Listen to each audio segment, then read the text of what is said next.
നമസ്കാരം.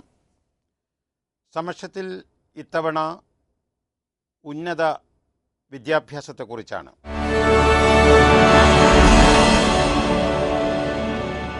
സ്വാഭാവികമായും കേരളത്തിൽ ഇപ്പോൾ ഉന്നത പഠന പ്രവേശന ഉത്കണ്ഠകളുടെയും ആകാംക്ഷകളുടെയും ആശങ്കകളുടെയും സീസണാണ്. ഈ ഒരു പ്രത്യേക സീസൺ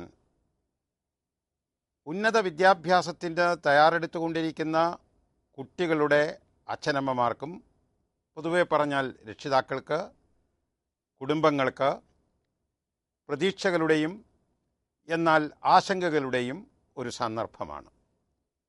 കുട്ടികൾക്ക് അവരുടെ താൽപ്പര്യമനുസരിച്ചുള്ള കോഴ്സുകളിൽ പഠനം നടത്താനുള്ള സന്ദർഭം ഉണ്ടാകുമോ, അത്തരം കോഴ്സുകളിൽ പ്രവേശനം ലഭിക്കുമോ എന്നുള്ളതല്ല നല്ലൊരു ഭാഗം രക്ഷിതാക്കളുടെയും ഉത്കണ്ഠ. മറിച്ച് തങ്ങൾ ഉദ്ദേശിക്കുന്ന കോഴ്സുകളിൽ, അതായത് അച്ഛനമ്മമാരായ തങ്ങൾ ഉദ്ദേശിക്കുന്ന കോഴ്സുകളിൽ കുട്ടികൾക്ക് പ്രവേശനം ലഭിക്കുമോ എന്നുള്ളതാണ്. ഇത് പക്ഷേ ചില അസന്തുലിത അവസ്ഥകൾക്ക് കാരണമാകുന്നു. പ്രത്യേകിച്ചും സമീപകാലത്ത്, കഴിഞ്ഞ ഒരു 5-6 വർഷക്കാലത്ത് കേരളത്തിൽ എൻജിനീയറിംഗ് വിദ്യാഭ്യാസ മേഖലയിൽ തിരക്ക് വളരെയേറെയാണ്. 140ഓളം എൻജിനീയറിംഗ് കോളേജുകൾ ഇന്ന് നമ്മുടെ ഈ കൊച്ചു സംസ്ഥാനത്ത് ഉണ്ട്. സ്വാശ്രയ മേഖലയിൽ പ്രൊഫഷണൽ കോളേജുകൾ വന്നു തുടങ്ങിയ ഒരു ദശകത്തിന് ശേഷം ആ സമ്പ്രദായത്തിൻ്റെ 2ാം ദശകത്തിലാണ് നമ്മളിപ്പോൾ. അതുകൊണ്ട് തന്നെ കൂടുതൽ കുട്ടികൾ, വിദ്യാർത്ഥികൾ സ്വാഭാവികമായും പ്രൊഫഷണൽ കോളേജുകളിൽ പ്രവേശനം ലഭിക്കുമോ എന്ന് ലക്ഷ്യം വെച്ചുകൊണ്ടാണ് ഇപ്പോൾ പ്രത്യേകിച്ചും അവരുടെ തീരുമാനങ്ങൾ രൂപീകരിക്കുന്നത്. ആ കാര്യത്തിൽ അച്ഛനമ്മമാർക്ക് പ്രത്യേകിച്ചും ചില നിർബന്ധങ്ങളുമുണ്ട്. കേരളത്തിലെ 140ഓളം വരുന്ന എൻജിനീയറിംഗ് കോളേജുകളിൽ പ്രവേശിപ്പിക്കുന്ന കുട്ടികളിൽ യഥാർത്ഥത്തിൽ പകുതിയോളം പേർ മാത്രമേ ബിടെക് പരീക്ഷയുടെ വിജയ കവാടം കടന്നു പോകുന്നുള്ളൂ. ബാക്കി പകുതി പേർ, അല്ലെങ്കിൽ പകുതിയിലേറെ പേർ ചിലപ്പോൾ ചില വർഷങ്ങളിൽ അവിടെ വഴിമുട്ടി നിൽക്കുന്നു. കൂട്ടത്തിലൊരു കാര്യം പറയട്ടെ, കേരളത്തിലെ ഏറ്റവും ലാഭകരമായ ബിസിനസ്, അല്ലെങ്കിൽ അങ്ങനെ ഖണ്ഡിതമായി പറയാൻ ബുദ്ധിമുട്ടുണ്ടെങ്കിൽ ബിസിനസ്സുകളിൽ ഒന്ന് എൻജിനീയറിംഗ് കോളേജുകൾ, അതുപോലുള്ള പ്രൊഫഷണൽ കോളേജുകൾ നടത്തുക എന്നുള്ളതാണ്. ചിലർ ആത്മാർത്ഥമായി വിദ്യാഭ്യാസ രംഗത്ത് കേരളത്തിൽ പ്രവേശനത്തിന് കാത്തിരിക്കുന്ന പരിചയക്കാരും അല്ലാത്തവരുമായ രക്ഷിതാക്കളുടെ കുട്ടികൾക്ക് അതിനുവേണ്ട സൗകര്യം ഒരുക്കി സാമൂഹ്യ സേവനം നടത്തുക, രാഷ്ട്രസേവനം നടത്തുക, വളരുന്ന തലമുറയോടുള്ള കടപ്പാടുകൾ നിർവഹിക്കുക എന്നുള്ള നല്ല ഉദ്ദേശത്തോടു കൂടി ചിലരെങ്കിലും കാണും. അല്ലാത്തവർക്ക് അവരുടെ പേഴ്സണൽ സ്റ്റാറ്റസ്, വ്യക്തിപരമായ ഒരു സാമൂഹിക അന്തസ്സ് ഉയർത്തുവാനുള്ള ഒരു മേഖലയായി ഈ വിദ്യാഭ്യാസ മേഖല അവർ കാണുകയാണ്. ഇങ്ങനെയാണ് സ്വാശ്രയ മേഖലയിൽ കൂടുതൽ പ്രൊഫഷണൽ കോളേജുകൾ, പ്രത്യേകിച്ച് എൻജിനീയറിംഗ് കോളേജുകൾ ഉണ്ടാകാൻ കാരണം. ഇതാണ് എൻജിനീയറിംഗ് മേഖലയുടെ കാര്യം. ഇനി മറ്റൊരു കാര്യം, ഇതിനൊക്കെ എത്ര വലിയ കോഴയാണ് കൊടുക്കേണ്ടി വരുന്നത്. അതുകൊണ്ടാണല്ലോ കൂടുതൽ ബിസിനസ്സുകാർ ഈ രംഗത്തേക്ക് വരുന്നത്. എൻട്രൻസിൽ നല്ല മാർക്കോടുകൂടി പാസ്സാകുന്നവർക്ക് ഗവൺമെൻറ്റിൻ്റെ കോട്ടയനുസരിച്ച് ഗവൺമെൻറ് കോളേജുകളിൽ അവരുദ്ദേശിക്കുന്ന നല്ല കോഴ്സുകൾക്ക് പ്രവേശനം ലഭിക്കുന്നു. സ്വകാര്യ എയ്ഡഡ് എൻജിനീയറിംഗ് കോളേജുകളിലും ഇനി സ്വാശ്രയ കോളേജുകളിലും തന്നെ എൻട്രൻസിൽ നല്ല മാർക്ക് വാങ്ങിച്ച കുട്ടികൾക്ക് പണം കൊടുക്കാതെ തന്നെയും, എങ്കിലും അവിടെ ഫീസൊക്കെ കുറേ കൂടുതലായിരിക്കും, സ്വാശ്രയ കോളേജുകളിൽ പ്രവേശനം ലഭിക്കുന്നു. ഇത്തവണ ഭാഗ്യവശാൽ ചില നല്ല കാര്യങ്ങൾ സംഭവിക്കുകയുണ്ടായി. SSLC പരീക്ഷാഫലം കൃത്യസമയത്ത് വന്നു. ഹയർ സെക്കൻഡറി പരീക്ഷാഫലം കൃത്യസമയത്ത് വന്നു. സ്വാശ്രയ കോളേജ് മാനേജ്മെൻറ്റുകളുമായി ഫീസ് ഉൾപ്പെടെയുള്ള പ്രശ്നങ്ങളെ സംബന്ധിച്ച് വിദ്യാഭ്യാസ മന്ത്രിയും മുഖ്യമന്ത്രിയും ചിലപ്പോൾ അതിൽ ഉൾപ്പെട്ട ചർച്ചകൾ നടന്നിരുന്നു. അത്തരം ചർച്ചകൾ ഏതാണ്ടൊക്കെ ഒരു തീരുമാനത്തിൽ ആയിക്കഴിഞ്ഞിരിക്കുകയാണ്. ഇനി 1-2 പ്രശ്നങ്ങളുണ്ട്, അത് കൂട്ടായ ചർച്ചകളിലൂടെ പരിഹരിക്കാവുന്നതേ ഉള്ളൂ എന്നുള്ള ഒരു അർത്ഥത്തിലാണ് കാര്യങ്ങൾ ഇപ്പോൾ കിടക്കുന്നത്. അത്രയും നല്ലത്. പക്ഷേ ചിലപ്പോൾ മറ്റു തരത്തിലുള്ളൊരു അപകടവും സംഭവിക്കുന്നു. ഈ പരീക്ഷ വൈകി, അല്ലെങ്കിൽ ഈ ഫലപ്രഖ്യാപനം വൈകി, എൻട്രൻസ് പരീക്ഷകളുടെ ഫലങ്ങൾ പുറപ്പെടുവിച്ചതിന് ശേഷമുള്ള സംസ്ഥാന തലത്തിലുള്ള ക്രമീകരണങ്ങൾ, ചട്ടവട്ടങ്ങൾ, നടപടിക്രമങ്ങൾ വൈകി.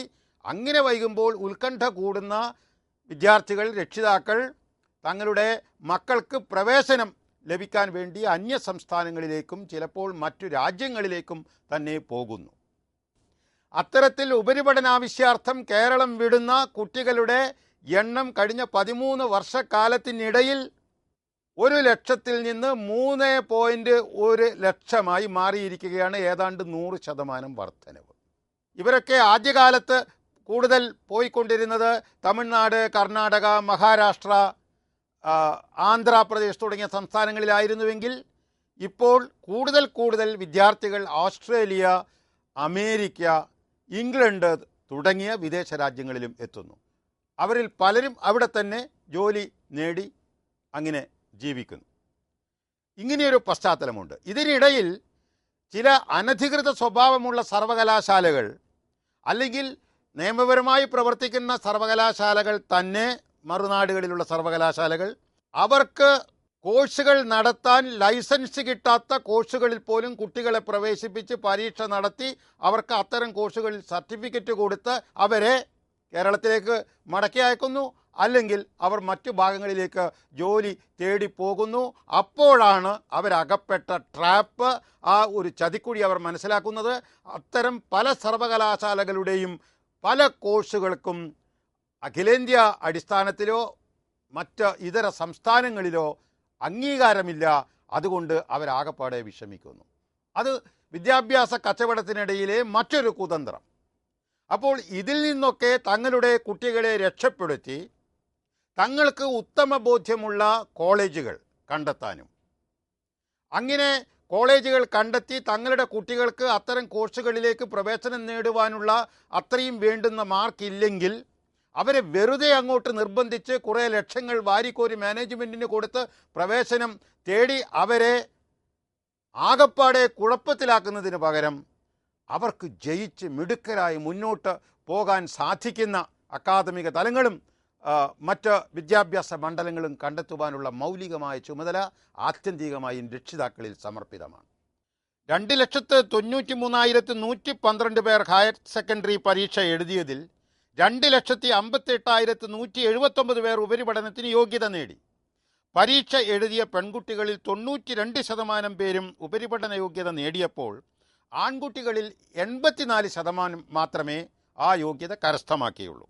ചുരുക്കി പറഞ്ഞാൽ 3 ലക്ഷത്തോളം കുട്ടികൾ ഈ സീസണിൽ, ഈ വർഷം ഉപരിപഠനത്തിനു വേണ്ടി തയ്യാറായി നിൽക്കുകയാണ്.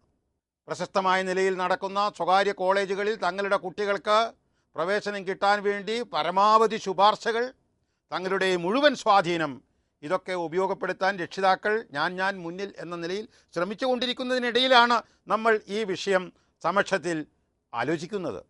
അതേസമയം കേരളത്തിൽ 100 കണക്കിന് ആർട്സ് ആൻഡ് സയൻസ് കോളേജുകളുണ്ട്. ഗവൺമെൻറ് തലത്തിലും പ്രൈവറ്റ് എയ്ഡഡ് തലത്തിലും അൺഎയ്ഡഡ് തലത്തിലും. കഴിഞ്ഞ ഒരു ദശാബ്ദക്കാലത്തെ കേരളത്തിലെ പൊതു വിദ്യാഭ്യാസ മേഖലയിൽ, പ്രത്യേകിച്ച് ഉന്നത വിദ്യാഭ്യാസ മേഖലയിൽ കാണുന്ന ഒരു പ്രധാനപ്പെട്ട ഗതിമാറ്റം, നേരത്തെ സൂചിപ്പിച്ചതുപോലെ പ്രൊഫഷണൽ കോളേജുകളിലേക്ക് പ്രവേശനം നേടുവാനുള്ള തള്ള് ഓരോ കൊല്ലം കഴിയും തോറും കൂടിക്കൂടി വരുന്നു.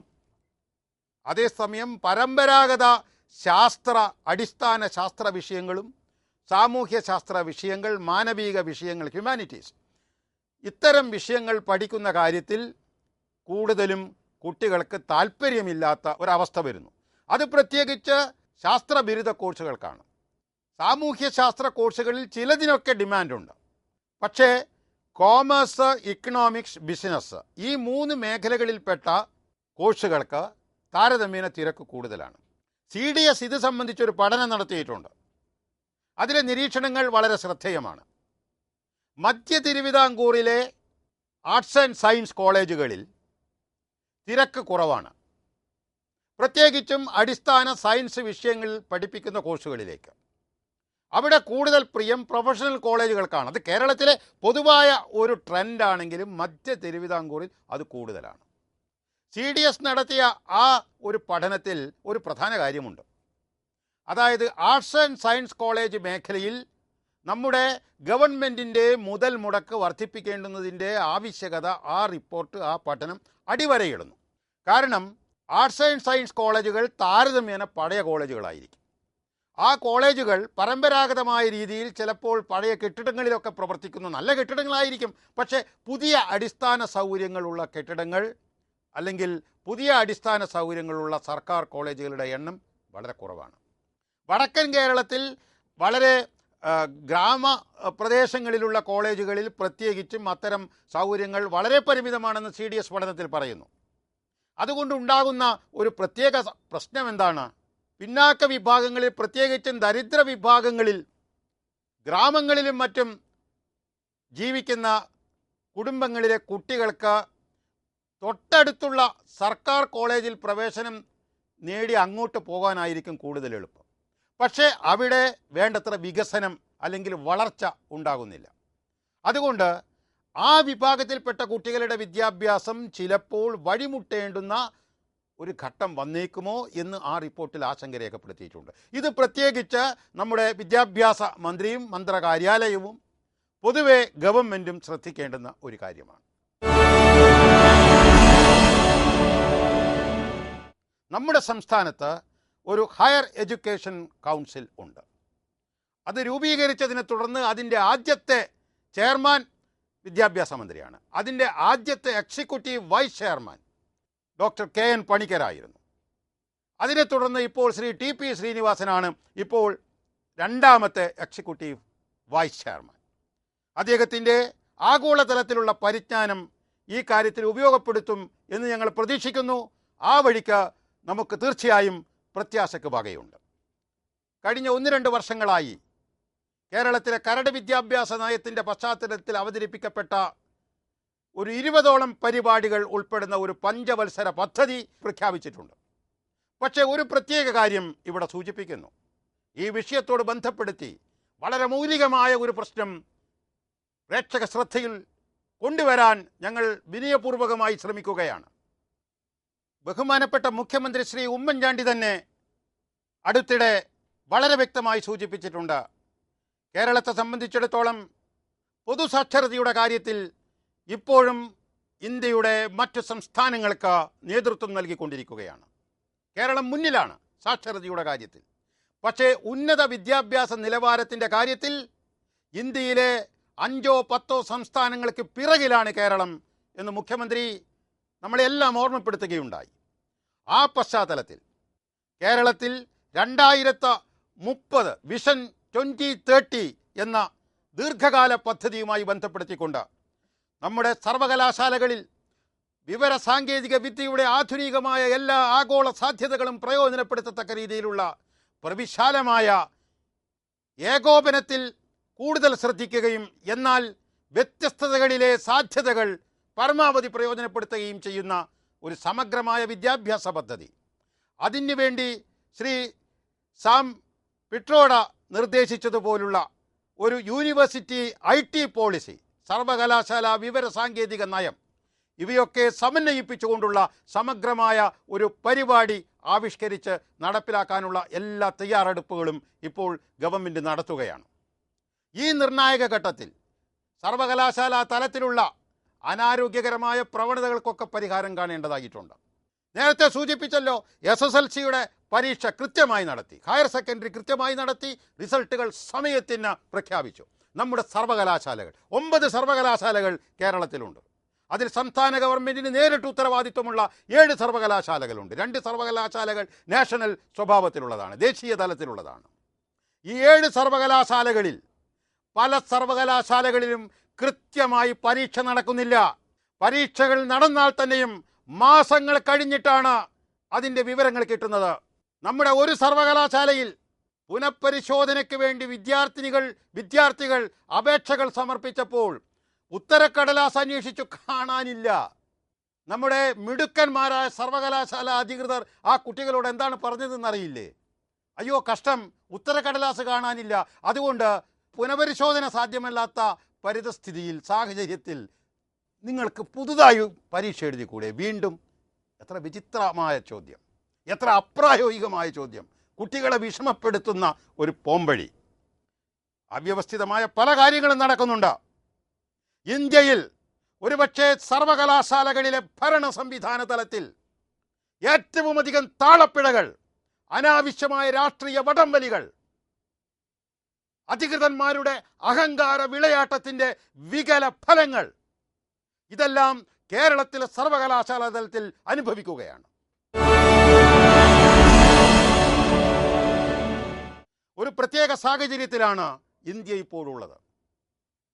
നോളജ് ഇക്കോണമി, വൈജ്ഞാനിക സമ്പദ്ഘടന എന്ന ഒരു പുതിയ ആശയം ആഗോളവത്കരണത്തിൻ്റെ സാഹചര്യത്തിൽ പ്രത്യേകിച്ചും ഇപ്പോൾ ലോകം മുഴുവനും ഓരോ രാജ്യവും ഞാൻ മുന്നിലെന്ന മട്ടിൽ വൈജ്ഞാനിക വിസ്ഫോടനത്തിൽ, നോളജ് റവല്യൂഷനിൽ, അറിവിൻ്റെ വിപ്ലവത്തിൽ തങ്ങൾക്ക് മുന്നിലെത്തണം എന്നുള്ള ലക്ഷ്യത്തോടു കൂടി നീങ്ങുകയാണ്. ഒരു കാര്യം പറയട്ടെ, ചരിത്രത്തിൻ്റെ വിശാലതയിൽ ക്രിസ്തുവർഷം 1 തൊട്ട് 1000 വരെയുള്ള ആദ്യത്തെ സഹസ്രാബ്ദത്തിൽ നമ്മൾ ഇന്ത്യക്കാരായിരുന്നു ലോകത്തിലെ ഏറ്റവും വലിയ സാമ്പത്തിക ശക്തി. സാമ്രാജ്യത്വ കോയ്മക്ക് കീഴിൽ കഴിയേണ്ടി വന്ന 2 നൂറ്റാണ്ട് കാലത്തിൻ്റെ ഏതാണ്ട് അവസാന ദശകങ്ങളിൽ ലോകം മുഴുവനും വിജയിച്ചു മുന്നേറിയ വ്യാവസായിക വിപ്ലവത്തിൽ നമ്മുടെ കൈപ്പിടി നഷ്ടപ്പെട്ട ഇന്ത്യ അതുകൊണ്ട് മാത്രം സാമ്പത്തിക നിലയിൽ കുറെ പിന്നാക്കം പോയി. ഇപ്പോൾ നമ്മുടെ അവസരമാണ്, ഇന്ത്യയുടെ അവസരമാണ്. നോളജ് റവല്യൂഷൻ, വൈജ്ഞാനിക വിപ്ലവത്തിൻ്റെ സാമ്പത്തിക സാധ്യതകളിലേക്ക്, അതിൻ്റെ സാമൂഹികവും ശാസ്ത്രീയവും സാംസ്കാരികവുമായ സാധ്യതകളിലേക്ക് നമ്മുടെ ഏറ്റവും പുതിയ തലമുറയെ കൈപിടിച്ചുയർത്താനുള്ള നിർണായകമായ മേഖലയാണ് ഉന്നത വിദ്യാഭ്യാസത്തിൻ്റെ മേഖല. ആ മേഖലയിൽ അനാശാസ്യമായ പലതും പക്ഷേ നടക്കുന്നു. ഉന്നത വിദ്യാഭ്യാസത്തിൻ്റെ ഉന്നത ശ്രേണിയിൽ നടക്കുന്ന ചില വിലക്ഷണ കാര്യങ്ങളെക്കുറിച്ച് കൂടി സൂചിപ്പിക്കട്ടെ. ഇന്ത്യയിൽ 634 സർവകലാശാലകളിലായി 33,023 കോളേജുകളുണ്ട്. 1,37,668 ഗവേഷണ വിദ്യാർത്ഥികൾ. വിപുലമായൊരു സംവിധാനം. പക്ഷേ ഇത്രയൊക്കെ ഉണ്ടായിട്ടും ഈ ഗവേഷണ മേഖലയുടെ research and development and innovation എന്ന് പറയാവുന്ന ഈ ഗവേഷണ വികസന കണ്ടുപിടുത്ത മേഖലയുടെ നവ്യാശയങ്ങളുടെ നവരീതികളുടെ ആരംഭം കുറിക്കേണ്ടുന്ന ഈ നിർണായക മേഖലയുടെ സംഭാവന വളരെ വളരെ വിരളമാണ്. നമ്മുടെ ഗവൺമെൻറ്റിൻ്റെ വകയിരുത്തലുകളും അതനുസരിച്ച് തന്നെ ശോഷിച്ച രീതിയിലാണ്. 72 ലക്ഷം കോടി രൂപയാണ് 72 ലക്ഷം കോടി രൂപയാണ് ഇന്ത്യയുടെ സമ്പദ്ഘടനയുടെ മൊത്ത മൂല്യം. ഇതിൽ സർവകലാശാല തലത്തിലുള്ള റിസർച്ച് ഡെവലപ്മെൻറ്റ് ഇന്നൊവേഷൻ കാര്യങ്ങൾക്ക് വേണ്ടി ചെലവഴിക്കുന്നത് കേവലം 120 കോടി രൂപ മാത്രമാണ്. ഈ ഒരു പ്രത്യേക സാഹചര്യത്തിൽ നവലോകത്ത് ഇന്ത്യയുടെ സാധ്യതകൾ പരമാവധി പ്രയോജനപ്പെടുത്താൻ നാം സജ്ജമാകേണ്ടിയിരിക്കുന്നു എന്നുള്ളതിൻ്റെ അടിസ്ഥാനത്തിൽ സാം പിട്രോഡ അധ്യക്ഷനായിക്കൊണ്ട് ഒരു യൂണിവേഴ്സിറ്റി ഇന്നൊവേഷൻ കൗൺസിൽ നിലവിൽ വന്നിരിക്കുകയാണ്. വളരെ നിർണായകമായൊരു ഘട്ടത്തിലാണ്. അതുകൊണ്ട് തന്നെ കേരളം ഉന്നത വിദ്യാഭ്യാസ മേഖലയിൽ അഭിമുഖീകരിക്കുന്ന പ്രശ്നങ്ങളെക്കുറിച്ച് നമ്മൾ ചർച്ച ചെയ്യുന്നതും ആ കാര്യത്തിൽ നമ്മുടെ ശ്രദ്ധ കേന്ദ്രീകരിക്കുന്നതും. പക്ഷേ ഇതിനോടൊപ്പം ചേർത്ത് വായിക്കാവുന്ന മറ്റൊരു മഹാവിലക്ഷണതയുണ്ട്. അതെന്താണെന്നറിയില്ലേ? അതായത് MBA പ്രോജക്റ്റുകളും അസൈൻമെൻറ്റുകളും ചെയ്യാനും എൻജിനീയറിംഗ് വിദ്യാർത്ഥികൾ ഉൾപ്പെടെയുള്ളവരുടെ പ്രോജക്റ്റുകൾ തയ്യാറാക്കാനും ഡോക്ടറേറ്റുകൾ നേടാനുള്ള PhD തിസീസ് തയ്യാറാക്കാനും മാർക്കറ്റിൽ റെഡിയാണ് ആളുകൾ. കാശ് കൊടുത്താൽ മതി. 50,000 രൂപ തൊട്ട് 2 ലക്ഷം രൂപ വരെ കൊടുത്താൽ ഡോക്ടറേറ്റിനുള്ള തിസിസ് റെഡിയായി ചുട്ടപ്പം പോലെ നിങ്ങളുടെ മുന്നിലെത്തും. പണമുണ്ടായാൽ മതി. മറ്റുള്ളവർ എഴുതി തയ്യാറാക്കിയ റിസർച്ച് തിസിസ് ഡിസേഷൻ അത് സർവകലാശാല അധികൃതരുടെ മുമ്പിൽ കൊണ്ടുപോയി കൊടുത്താൽ മതി. പേരിനൊരു വൈവോ ഉണ്ടാവും. അതെങ്ങനെയെങ്കിലും കടന്നു കിട്ടിയാൽ ഡോക്ടറേറ്റ്. UGC നിയമപ്രകാരം ഇപ്പോൾ കോളേജിൽ അധ്യാപനത്തിന് ഡോക്ടറേറ്റ് വേണം. മറ്റു പല സ്ഥാപനങ്ങളിലും നിർണായകമായ ജോലികൾ കിട്ടാൻ വേണ്ടി, ഉന്നതമായ ജോലി സാധ്യതകൾക്ക് വേണ്ടി ഡോക്ടറേറ്റ് വേണം. അപ്പോൾ 50,000 തൊട്ട് 2 ലക്ഷം വരെ കൊടുത്ത് ഡോക്ടറേറ്റ് വാങ്ങി ആ കാര്യം സാധിക്കുന്നു. അതിപ്പോൾ MBA പ്രോജക്റ്റുകളായാൽ ഒരു 5,000 രൂപ തൊട്ട് പ്രോജക്റ്റ് റെഡിയാണത്രേ. ഇന്ത്യയിലെ 90% തിസീസുകളുടെയും പിന്നിൽ കേവലം ഡൗൺലോഡിംഗ് മാത്രമാണ് നടക്കുന്നത് എന്ന് ഈയിടെ ഒരു വിദഗ്ധൻ അഭിപ്രായപ്പെട്ടു. എത്രത്തോളം ശരിയാണെന്നറിയില്ല. അറിവിൻ്റെ വിപ്ലവത്തിലൂടെ ആധുനിക ലോക സാധ്യതകൾ ഉപയോഗപ്പെടുത്തിക്കൊണ്ട് ഏതാണ്ട് 1000 കൊല്ലത്തോളം ക്രിസ്താബ്ദത്തിൻ്റെ ആദ്യത്തെ സഹസ്രാബ്ദത്തിൽ 1500 വരെ, ഇപ്പോൾ 2012 1500 വരെ ലോകത്തിലെ ഏറ്റവും പ്രധാനപ്പെട്ട സാമ്പത്തിക ശക്തിയായ ഇന്ത്യയുടെ ആ പദവിയിലേക്കുള്ള അടിവെച്ച് കൊണ്ടുള്ള കയറ്റത്തിന് വേണ്ടി, പുരോഗതിക്ക് വേണ്ടി ഉന്നത വിദ്യാഭ്യാസ മേഖലയെ നാം പരമാവധി പ്രയോജനപ്പെടുത്തുക. അതിന് കേരളത്തിലെ പുതിയ തലമുറക്ക് നാം എല്ലാ സഹായവും കൊടുക്കുക.